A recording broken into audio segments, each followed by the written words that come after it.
Hi, my name's Lawrence Ott. My company is Bits and PCs. And I'm Steve Connors. What do you think two old guys like us could tell you about your computer's needs? Well, what I'm going to tell you is why I started my business. 26 years ago, I was dealing with guys that do what I do now.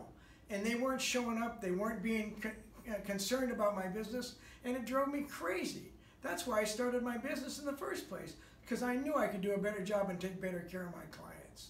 We love our clients. We want to make sure that we listen to every single concern that they have.